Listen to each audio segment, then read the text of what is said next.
네, 안녕하세요. 여러분 감기 조심하세요. 몸이 약해지는 건지 감기가 독해지는 건지 엄청 고생하고 있습니다. 부동산 관련 일을 하다 보면 마지막에 좀 하고 싶은 일이 생기거든요. 그게 이 일을 오래 하던 분들이 대부분 생각하는 게 이 건축을 하는 일이에요. 빌라를 건축하던 뭐 조그맣게 다가구를 건축해서 매매를 하던 그런 건축을 하고 싶어 합니다. 마지막에는. 근데 이 경매를 접하시는 분들이 그냥 제 막연한 생각에 마지막에 원하는 건 임대 수익을 얻고 싶어 하실 것 같아요. 임대 수익을 얻기 위해서 여러분들이 제일 쉽게 접할 수 있는 게 오피스텔이 있죠.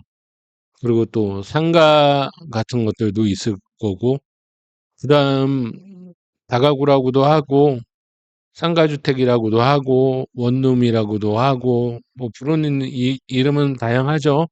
근데 건축법상 단독주택의 분류 안에 단독주택, 다가구, 다중주택 이렇게 그 카테고리가 되어 있어요. 결국은 다 비슷한 얘기예요. 상가주택, 뭐 이거 근린주택이라고도 하고 그러는데 경기도 김포에 있는 상가주택 이 경매 물건 말씀 한번 드려볼게요. 마산동에 있는 물건입니다. 경기도 김포 마산동에 있는 이 상가주택인데 진행되고 있는 물건들이 많아요. 감정가는 22억에서 뭐 적게는 17억 정도까지 다 감정되어 있는데 유찰이 거의 뭐 이 2회씩은 다 되고 있죠. 3회 되기도 하고. 그럼 뭐 2회 유찰됐을 때 10억에서 3회 유찰되면 뭐 7억 선까지 뭐 이렇게 있습니다. 이 물건을 한번 보실게요. 이 물건 한번 보시면 이 마산동에 위치한 상가주택 건물이고 1층에 상가가 한 두 개의 상가로 구분되어 있고 이게 3룸으로 5세대가 이 건축되어 있는 겁니다. 건물 외관 상태도 괜찮습니다. 뭐 오래되지도 않았고 이 택지 지구 안에 이 건축된 이 상가주택 같은 경우는 외관이 거의 다 비슷비슷해요. 왜냐면 우리가 알고 있는 용도 지역, 용도 지구 뭐 이런 거 있죠. 거기에 지구 단위 계획 구역이라는 게 있습니다. 지구 단위 계획이 뭐냐면 이 마산동에 이렇게 택지지구 상가주택을 건축할 수 있는 이 필지를 LH에서 분양을 하면서 이런 식으로 줘라. 그러니까 이게 되게 디테일하게 돼 있어요. 읽어보시면 뭐 지붕의 모양은 이렇게 한다, 외벽은 이렇게 한다. 뭐 그런 식으로 좀 디테일하게 구분되어 있습니다. 본 물건은 이 산 약간 밑자락 위치적으로는 조금 떨어지는 위치고 이 밑자락에 위치하고 있습니다. 보면 뭐 거의 다 비슷하죠. 건물의 지은 형태가 그게 크게 이질감 있는 건물들이 없습니다. 다 비슷비슷하게 이게 지구 단위 계획으로 이런 식으로 건축을 해라 해서 이렇게 건축물이 나중에는 결과물이 나오는 거거든요. 이 물건을 보시면 20억 800만 원입니다. 감정가 20억 800만 원에 지금 3회 유찰돼서 최저가 7억 1천만 원대에 지금 4차 12월 말 정도에 4차가 진행될 예정이고 건물 등기 보시면 2020년식 이제 6년 차 접어들었죠. 얼마 되지 않아요. 다 요 무렵에 지어진 건물이기 때문에 얼마 되지가 않습니다. 그리고 근저당권 설정액은 10억 남짓 되어 있고 이 근저당권도 이미 매각을 했어요. 그래서 근저당권도 자산관리 대부 회사로 넘어가 있고 임차권 등기도 되어 있고 뭐 이런 상태입니다. 건축물 대장을 한번 보시면 총 가구 수가 5세대, 5가구, 1층이 일반 음식점으로 126.9제곱미터, 한 두 구자 정도로 나눠져 있는 것 같고, 2층, 3층은 3룸으로 두 세대씩, 그리고 4층은 주인 세대 형식으로 한 세대가 건축되어져 있는 것 같아요. 여기 보시면은 위반 건축물로 등재되어 있는 이런 건물들은 대출이 거의 힘들다고 보시면 됩니다. 그리고 지금 보시는 물건은 위반 건축물로 등재되어 있지 않죠. 상가주택에서 위반 건축물이 발생하는 게 가장 첫 번째는 방 쪼개기를 해서 그렇습니다. 방 쪼개기를 하지 않으면 이 건물 자체에서 임대 수익률이 발생하지 않아요. 여러분이 생각하는 것만큼 큰 임대 수익률이 발생하지 않으니까 위반 건축물 등재될 거를 감안하고 방 쪼개기를 합니다. 이 마산동에 계신 부동산 대표님한테 제가 얘기 듣기로는 이쪽에 매매로 나온 물건들 수익률이 8% 이상 되지가 않으면 아예 이제 매수를 고려하시는 분들이 쳐다보지도 않는다고 합니다. 예전에 상가 같은 경우가 수익률 4%, 그다음에 주택 같은 경우가 수익률 7% 정도가 나오면 잘 나온다고 했었는데 요즘에는 그게 좀 더 높아진 것 같아요. 5%대 수익률이 충분히 발생하는데도 상가 매매가 쉽지가 않죠. 뭐 그렇습니다. 상황은 그렇고 여기가 문제가 뭐냐면 1 층과 2 층의 한 세대를 제외하고는 전부 전세로 들어가 있습니다. 이 전세로 들어가 있는 이분들이 전부 대항력도 없고 배당금 자체 10 원짜리 한 장도 받아갈 수가 없어요. 그럼 뭐 명도하면 되는 거 아니냐, 뭐 이렇게 쉽게들 생각하실 수 있는데 어 이 보통 일 아닙니다, 여러분. 10 원짜리 하나 받아가질 못해요, 이분들이.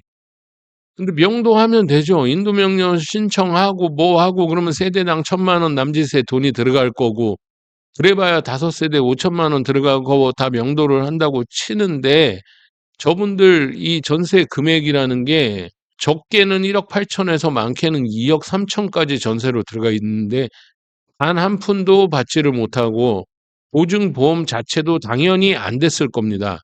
앞에 기존에 근저당권이 10억 이상이 설정되어 있는데 이 전세금에 대한 보증보험이 될 리가 만무하죠.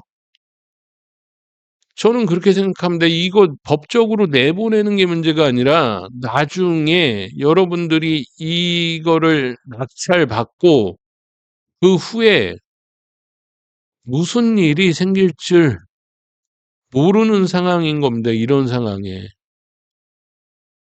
내가 전세 자금 대출을 받던 아니면 가지고 있던 돈으로 전세로 들어갔건 현재 나는 쫓겨나면서 단 한 푼의 배당금도 받지 못한다. 이거 사람 눈 뒤집어지는 일이에요. 그래서 저는 이런 게 좀 무섭습니다. 그러니까 나로 인해 무슨 일이 생긴다는 거 자체가 얼마나 크게 저한테 죄책감으로 다가올 수도 있다라는 생각도 들고 아니면 이분들하고 적당선의 이사비, 그러니까 명도비가 1,000만 원 정도 발생한다고 해서 내가 당신들에게 2천만 원 정도 이사비를 지불하겠다 한들 저분들이 받지 못한 전세금의 10분의 1 정도밖에 안 되는 금액에 그렇게 마음 편히 아무 일 없다는 듯이 명도가 이루어지기는 쉽지 않다고 봅니다. 여하튼 그렇습니다. 그리고 이 물건이 현재 7억대에 나와 있지만 7억 1,500만 원의 최저 입찰 금액이 나와 있지만 여러분이 이거 7억 1,500만 원에 낙찰이 되지 않을 거라는 거는 너무나 잘 아는 사실이고 이 마산동에 기존에 낙찰됐던 이 물건들을 한번 확인해 보시면 보통 감정가 20억, 아까 그 물건이 20억이었거든요. 19억에서 20억이 12억에서 14억 사이에 낙찰이 되고 있습니다, 전부. 그러면 여러분들도 10억 이상은 생각하시겠죠. 이게 혼자 들어간다는 보장은 없고 명도에 그렇게 좀 독하게 움직이시는 분들도 계실 거니까 뭐 이렇게 될 거라고 생각이 됩니다. 그러면 여러분 이게 우리가 한 12억 정도의 낙찰을 받고 위반 건축물이 없으니까 여기서 50% 정도 6억 정도의 이 물건의 대출을 진행시킨다고 해서 월세, 전부 월세, 임대 수익을 발생할 때 얼마 정도의 임대 수익이 발생할 수 있을까를 한번 확인해 보는 겁니다. 그러니까 상가가 점포 102호만 현재 상가가 임차되어 있는데 보구자로 나눴다고 그냥 계산했을 때 천에 65만 원 정도를 받습니다. 그럼 130만 원의 상가에서는 수익이 발생하고 이 주택, 이 주거용 3룸 기준으로 3천에 75만 원 정도 2024년도에 임차를 하셨죠. 그러면 이 금액은 크게 변하지 않았을 거라고 생각하시면 됩니다. 그럼 전부 75만 원에 총 5세대, 그러면 375만 원의 이 임대 수익이 발생이 되는 거죠. 전체를 다 했을 때 약 500만 원 정도의 임대 수익이 발생을 합니다. 여러분들이 무슨 뭐 유튜브를 보거나 강의를 들으실 때, 월 천의 임대 수익을 발생시키는 강사님이다, 뭐 이런 얘기들 하시죠. 근데 그분들이 말 안 하는 부분이 있습니다. 월 천의 임대 수익을 발생시킨다고 하고, 본 물건은 전부 임대가 됐을 때 월 500만 원 정도가 발생되고, 이렇게 됩니다. 근데 이분들이 말하지 않는 부분 너무 간단해요. 이분들이 비용을 얘기하지 않아요. 임대로 들어오는 수익만 얘기하지 본인들이 나가는 지출되는 비용을 얘기하지 않습니다. 이 부분을 얘기하지 않죠.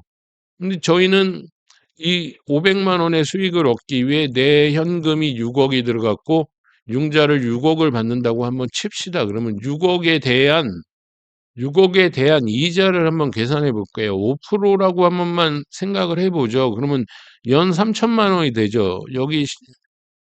그러면 달에 250만 원 정도의 이자가 발생이 됩니다. 250만 원의 이자가 발생되죠. 이거보다 더 이자가 발생되면 됐지 들 나오지는 않죠. 250. 그럼 우리는 임대 수익이 500이 발생했다고 해도 이게 전부 만실이 됐을 것을 기준으로 했을 때 우리가 얻을 수 있는 임대 수익은 250만 원인 겁니다. 이게 순수한 임대 수익인 거예요. 근데 여러분 여기서 간과하고 있는 부분이 있죠. 상가가 2개, 주택이 5개, 이게 약 75만 원, 이게 65만 원 정도의 임대가 된다고 가정을 하고 우리가 이 임대 수익을 뽑았잖아요. 공실이 3개가 난다고 한번 생각을 해보세요. 그럼 200에 150만 원밖에 못 얻어요. 그럼 여기서 또 공실이 하나가 났다고 생각을 해보세요. 그럼 우린 65만 원밖에 못 얻습니다. 65만 원. 그렇게 계산하면 215만 원이에요. 그럼 우리가 내야 되는 이 비용이 최소 비용이 250만 원입니다. 여러분 이거 뭐 세금도 내야 될 거고 유지관리비도 당연히 들어가는 부분인데 그럼 여기서부터가 마이너스가 된다는 거예요. 여기서부터가 우리는 마이너스고 우리가 임대인이 되는 걸까요? 건물주가 되는 걸까요? 이 건물주가 되는 걸까요? 마이너스가 나오고 있는데 이때부터 우리는 그냥 빚쟁이입니다. 빚쟁이. 임대 수익을 얻고 싶으시다면 최대한 본인의 금액이 들어가야 됩니다. 야, 너 왜 이렇게 극단적으로 얘기를 하냐? 5회에 이 5세대에 3개가 비는 게 아니라 하나만 빌 수도 있고 다 찰 수도 있고 그거 다 희망회로예요, 여러분. 좀 극단적으로 생각을 해야 돼요. 이게 벼 있어도 나한테 크게 여파가 없는 정도의 대출을 발생시켜서 움직여야지 그냥 5대5로 들어가 가지고 뭐 하나 잘못돼 버리면 그때서부터는 본인 돈으로 메꿔 나가고 있는 겁니다. 가장 많이 당하는 게 오피스텔이죠. 그다음이 상가고 이 오피스텔 상가에서 뭐라고 합니까? 특히 오피스텔에서 1천만 원에 두 채 분양받아 임대 수익 얻으세요. 뭐 이런 얘기 하죠. 안 나가면 그때서부터 여러분들 그냥 융자, 이자에 관리비에 그냥 계속적으로 본인 돈 내고 있는 거예요. 이게 무슨 새로운 빚을 만드는 거예요. 하지 말아도 될 일을 해서 나를 힘들게 만드는 상황이 발생합니다. 상가 또한도 마찬가지고 요즘 상가 텅텅 비고 분양한 지 8년이 됐는데 8년째 벼 있는 상가들도 여러분 많이 있습니다. 근데 이게 다가구 건물을 갖고 내가 가지고 있다라고 달라질 것이냐? 아니에요. 여러분 똑같아요. 똑같은 상황이 발생될 수 있는 겁니다. 그래서 여러분이 생각하는 수익이라는 걸 먼저 생각하기 이전에 비용이 어떻게 들어갈 것인가?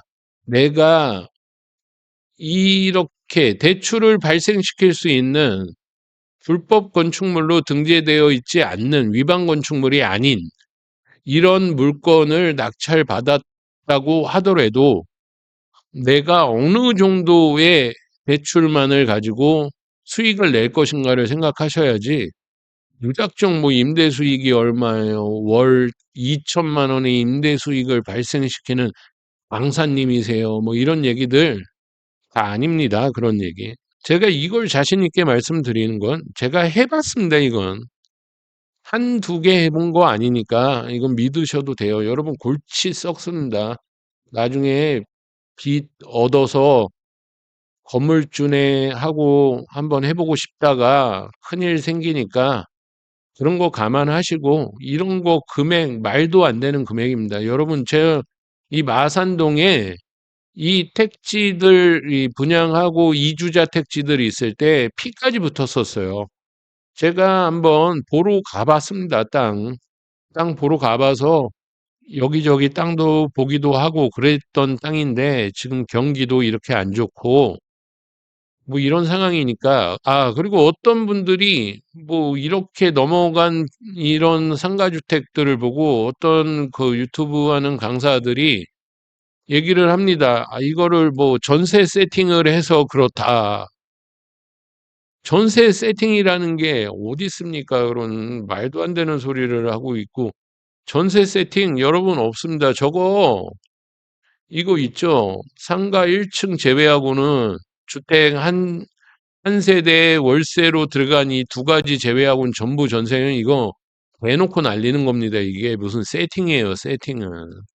토지라는 게 있습니다. 토지라는 게 있는데 이 토지 안에서 저렇게 신도시의 택지지구로 분양했던 토지들의 지구 단위 계획까지 있어서 이런 식으로 건물을 절하까지 정해져 있는 이 토지들은 이 건물을 짓고 나면은 상권이 살지 않는 이상은 이 토지의 효용은 끝난 겁니다. 더 이상 발전 가능성이라는 거를 여러분 생각하지 마셔야 돼요. 내가 구도심에서 다가구 주택을 매매해서 그 다가구 주택을 허물고 저런 다가구 주택이나 다중주택을 건축하는 거하고는 완전히 다른 얘기입니다, 이거. 토지가 활용도가 높으니까 토지의 금액이 높은 겁니다. 그 토지에 농사를 지을 수도 있고 집을 지을 수도 있고 공장을 지을 수도 있는 활용도가 높으니까 금액이 높아지는 거지. 여기에다가는 이것만 쓰세요 하는 거가 계속적으로 금액이 오른다는 거는 여러분 상식적으로 생각해도 그렇게 많이 일어나는 일이 아니에요. 그러니까 뭐 전세 세팅, 월세 세팅 이런 말 같지도 않은 소리고 그냥 이런 택지지구 분양했던 이런 택지지구 안에서 건축된 이 건축물은 시간의 흐름, 그러니까 물가의 상승률에 의해 이 건물과 토지 가격이 상승하는 부분은 당연히 있겠지만 이게 무슨 갑자기 뭐 주변의 개발 계획이나 느닷없는 새로운 상권이 형성되고 이래서 토지의 금액, 건물의 금액이 높아지는 거를 생각하시면 안 됩니다. 그렇다면은 처음부터 여기는 전세를 맞추면 안 되는 집이죠.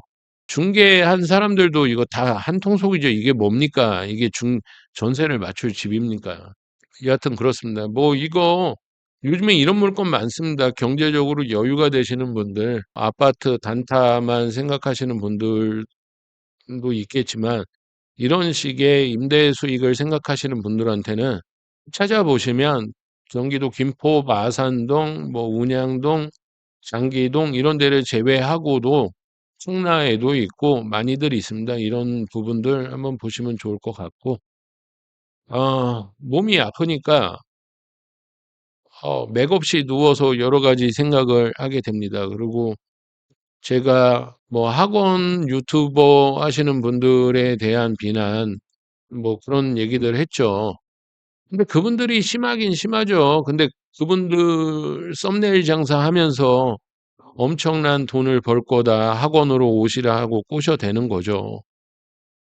그분들이 할 수 있는 영업을 하고 있는 거예요. 이런 영업을 하고 있는데 제가 한편으로는 이분들만 잘못했나라는 생각이 조금 들더라고요. 이분들은 본인들 하기 위해 최선을 다하고 있는 거예요. 사기치는 건 없잖아요. 과장된 건 있는데. 그걸 뭐 아예 초보자분들이 그 말만 믿고 가서 고액의 강의를 듣고 별다른 효과 없이 그 강의가 끝나고 경매 시장에서 얼쩡거리다가 나가고 그 학원 내에서는 낙찰을 안 받으면 이상한 사람이 되는 분위기를 만들어가고 이런 나쁜 뭐 폐해도 있죠. 이런 부분들도 있지만 과연 뭐 이분들만 잘못했을까라는 생각을 하게 된 게 그 유튜브를 찾아보시는 여러분들이 있잖아요. 유튜브를 찾아보시는 이 시청하시는 분들 이분들은 뭐 다 잘했냐라는 생각이 들더라고요. 이분들은 지가 듣고 싶은 얘기를 들으려고 엄청 검색해대고 해대죠. 근데 지가 듣고 싶은 얘기가 아니면 마치 구독과 구독 취소가 무슨 권력이나 되고 힘이나 된 양 고지랄을 해대고 댓글이 무슨 이 사람한테 무슨 뭐 응징을 한다는 듯이 쓸데없는 댓글들을 달기도 하고 이럽니다. 그럼 이분들은 잘했냐 이거예요. 지네 듣고 싶은 얘기 찾아 헤매다가 듣고 싶은 얘기가 아니면 지랄하고 듣고 싶은 얘기가 되면 병신같이 빨아대고 똑같다는 거예요. 얘나 얘나 똑같은 사람들인 겁니다. 이 사람이 이 두 부류밖에 없으면은 세상이 발전 없이 흘러가겠습니까? 여러분, 우리 같은 사람도 있잖아요. 객관적으로, 객관적으로 보고 현실적으로 생각하고 이런 병신짓 안 하고 이런 사기 비슷한 짓 안 하는 우리 같은 사람들도 있는 겁니다. 이 우리 같은 사람들 열심히 한번 해보면 이런 사람들보다는 나아지지 않겠습니까? 최소한 우리는 생각할 수 있는 머리가 있잖아요. 무작정 그냥 뭐가 대단한 무슨 뭐 진리를 발견한 양 빨아대지도 않고 무작정 무지성으로 비판하지도 않고 객관적으로 한번 팩트도 찾아보면서 잘잘못도 한번 얘기해보고 이러는 우리가 있으니까 이 세상이 돌아가는 겁니다. 이 둘만 있으면 안 돼요. 이름 망해요, 이거. 그냥 우리는 여러분 다 잘 될 겁니다. 왜 우리는 생각을 하고 우리는 노력을 합니다. 우리는 휘둘리지 않고 줏대 있게 움직이니까 조금 더딜 수도 있고 그 운이 그 노력에 대한 결과가 더 빨리 찾아올 수도 있고 뭐 시간의 문제일 거지 다 잘 되실 거라고 생각합니다. 그리고 제가 경매 결과에 대한 이 영상들을 올리면은 귀신같이 삭제가 됩니다. 벌써 한 3개인가 4개인가가 삭제가 됐는데 되도록이면 결과 얘기는 하지 않고 앞으로의 이제 방향 어떻게 할 것인가. 저는 아직까지 이 유튜브 이 영상을 올리면서 이 채널의 방향이라는 게 없습니다. 그냥 지금까지는 조금 귀찮지만 재미도 있고 그냥 어떤 일이 생기겠죠? 무슨 계기가 생기고 뭐 모임이 생길 수도 있는 거고 같은 생각을 하고 있는 분들이 계신다는 거에 아직까지 재밌고 흥미롭게 하고 있습니다.